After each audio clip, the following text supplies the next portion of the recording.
देखिए, आज की 21वीं सदी में मनुष्य जितनी तेजी से विकसित हो रहा है और नई नई टेक्नोलॉजी का निर्माण कर रहा है, वहीं दूसरी तरफ कुछ ऐसे अपराधी भी हैं जिन्होंने इन नई टेक्नोलॉजियों का यूज करके जुर्म के नए नए रास्ते खोज निकाले हैं, जिसकी वजह से आज के समय में अपराध बहुत तेजी से बढ़ते जा रहा है। तो वहीं पुलिस और क्राइम इन्वेस्टिगेशन एजेंसियों ने आपराधिक गतिविधियों को रोकने और अपराधियों पर कड़ी कार्रवाई और सजा दिलवाने के लिए नए नए तकनीकों का इस्तेमाल भी शुरू कर दिया है। और आपने न्यूज चैनलों और समाचार पत्रों के माध्यम से कभी न कभी नार्को टेस्ट और पॉलीग्राफी टेस्ट के बारे में जरूर सुना होगा। यानी आपराधिक मामलों में शामिल कोई भी आरोपी आसानी से अपने अपराध को कबूल तो नहीं करता है, बल्कि वो अपने द्वारा किए गए जुर्म को किसी न किसी तरीके से छुपाने की कोशिश करता है। और इन्हीं सब चीजों को देखते हुए पुलिस और इन्वेस्टिगेशन एजेंसी के द्वारा आरोपी के पॉलीग्राफी टेस्ट और ब्रेन मैपिंग और नार्को टेस्ट किए जाते हैं, जिनके द्वारा आरोपियों का झूठ वो आसानी से पकड़ा जा सकता है। यानी वो एक तरीके से अपना अपराध कबूल करना शुरू कर देता है कि उसने आखिर वो अपराध किस तरीके से किया है।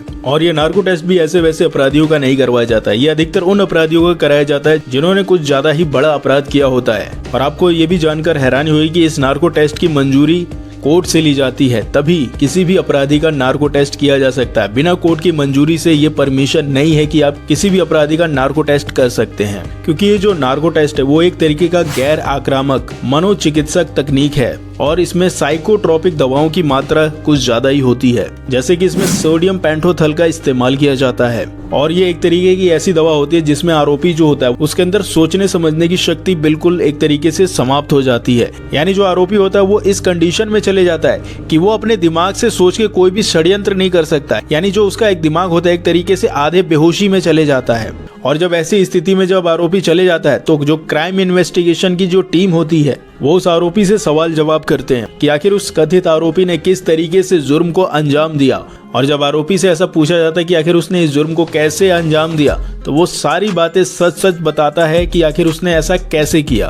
क्योंकि जो आरोपी होता है उसके शरीर में सोडियम पेंटोथल दवा का जो प्रभाव होता है वो बहुत ज्यादा रहता है। और इस स्थिति में जो आरोपी होता है वो ना ही पूरी तरीके से बेहोश होता है और ना ही पूरी तरीके से होश में होता है, यानी वो एक तरीके से बीच की स्थिति में होता है। और इस कंडीशन में जब आरोपी रहता है तो वो वही बातें बताता है जो उसने उस अपराध को करते समय किया होता है। हालांकि ये जो नार्को टेस्ट है ये इतना ज्यादा आसान भी नहीं होता है, क्योंकि अगर इसकी दवाइयों का गलत डोज किसी आरोपी को पड़ जाए, यानी किसी को अगर ये ज्यादा डोज का लग जाए तो उसकी मृत्यु भी हो सकती है। इसीलिए जब भी किसी भी आरोपी का नार्को टेस्ट किया जाता है तो उसका पूरी तरीके से मेडिकल चेकअप होता है। और वो जब मेडिकल रूप से पूरी तरीके से फिट पाया जाता है तभी उसका नार्को टेस्ट किया जाता है, क्योंकि अगर इसकी डोज ज्यादा पड़ जाए किसी आरोपी में तो उसकी तुरंत मृत्यु हो सकती है। और यही वजह है कि बिना कोर्ट की अनुमति से इस टेस्ट को किसी भी आरोपी में नहीं करवाया जाता है। और इसी तरीके से एक और टेस्ट किया जाता है आरोपियों के लिए, उसे पॉलीग्राफी टेस्ट बोलते हैं। लेकिन जो पॉलीग्राफी टेस्ट है वो नार्को टेस्ट से काफी ज्यादा अलग है, क्योंकि पॉलीग्राफी टेस्ट में होता यह है इसमें किसी भी प्रकार के दवाइयों का यूज नहीं होता है। यानी आरोपी को कोई भी दवा नहीं दी जाती है सच बुलाने के लिए, बल्कि उसको एक ऐसा डिवाइस पहनाया जाता है जिसमें आरोपी के पल्स रेट, हार्ट बीट और अन्य अंगों की जांच करता है, जिसके जरिए आरोपी का झूठ पकड़ा जाता है। यानी उस आरोपी से जो उसने जुर्म किया है उससे रिलेटेड सवाल पूछे जाते हैं और उसका जवाब अगर वो गलत दे देता है तो उसकी जो बॉडी की रिएक्शन उसके थ्रू ये एनालाइज किया जाता है कि क्या आरोपी सच बोल रहा है या झूठ बोल रहा है। और अगर बात करें पॉलीग्राफी टेस्ट और नार्को टेस्ट के कंपैरिजन की, तो पॉलीग्राफी टेस्ट में जो आरोपी होता है वो अगर अपने माइंड को नियंत्रित कर लेता है तो वो इस टेस्ट में आसानी से पास हो सकता है, यानी वो अपने जुर्म को छुपा सकता है। लेकिन जब किसी आरोपी का नार्को टेस्ट किया जाता है तो उस कंडीशन में जो आरोपी होता है उसका मस्तिष्क पूरी तरीके से काम नहीं करता है, और जब उससे सवाल पूछा जाता है तो वो वही बात बताता है जो उसने उस जुर्म के समय किया होता है। तो इसीलिए जो इन्वेस्टिगेशन टीम होती है वो नार्को टेस्ट को ज्यादा सही मानती है कंपैरिजन टू पॉलीग्राफी टेस्ट में। लेकिन ऐसा भी नहीं है कि पॉलीग्राफी टेस्ट पूरी तरीके से विफल माना जाता है। ये भी टेस्ट काफी हद तक इन्वेस्टिगेशन में बहुत अहम रोल निभाता है।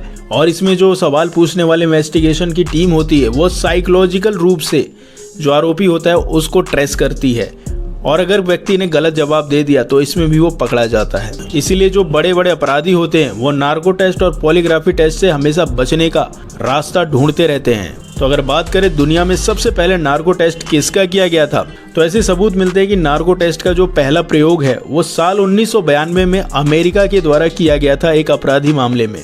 यानी साल 1992 में यूएस के टेक्सास शहर में 2 कैदियों पर पहली बार नार्को टेस्ट का इस्तेमाल किया गया था। और अगर बात करें भारत में नार्को टेस्ट का इतिहास क्या रहा है, यानी किन किन अपराधियों पर इसका प्रयोग किया गया है, तो उसमें सबसे पहले इसका प्रयोग किया गया था साल 2002 में, जब गुजरात में गोधरा कांड हुआ था। तो उनमें से जो कुछ अपराधी थे उनमें से कुछ लोगों पर यह नार्को टेस्ट का इस्तेमाल किया गया था। और इसी तरीके से साल 2003 में अब्दुल करीम तेलगी पर इसका इस्तेमाल किया गया था, जब उस पर आरोप लगा था कि वो झूठे स्टैम्प पेपर का इस्तेमाल फ्रॉड कामों के लिए किया करता है। और इसी तरीके से साल 2007 में निठारी कांड में जो 2 आरोपी पाए गए थे उन पे भी नार्को टेस्ट किया गया था, जिनका नाम था मोनिंदर सिंह पंडेर और सुरेंद्र कोहली। और जब साल 2008 में मुंबई में आतंकवादियों के द्वारा हमला किया गया, तब उस आतंकवादी हमले में जो पकड़ा गया अफजल कासाब था, उस पे भी नार्को टेस्ट किया गया था। तब उसने ये पूरा खुलासा किया था कि किस तरीके से उन लोगों ने मुंबई पर हमला करने की प्लानिंग की थी। और इसके अलावा भी बड़ी बड़ी मर्डर मिस्ट्री और हाई प्रोफाइल केस को सुलझाने के लिए बहुत सारे आरोपियों पर यह नार्को टेस्ट का इस्तेमाल किया जाता है, जिसके इस्तेमाल से काफी हद तक आरोपियों का आरोप तय करने में इन्वेस्टिगेशन टीम को मदद मिलती है। तो अगर आपको ये जानकारी और ये वीडियो सही लगी तो इस वीडियो को लाइक, शेयर और सब्सक्राइब करिएगा। फिर मिलते हैं किसी नए टॉपिक के साथ, तब तक के लिए धन्यवाद।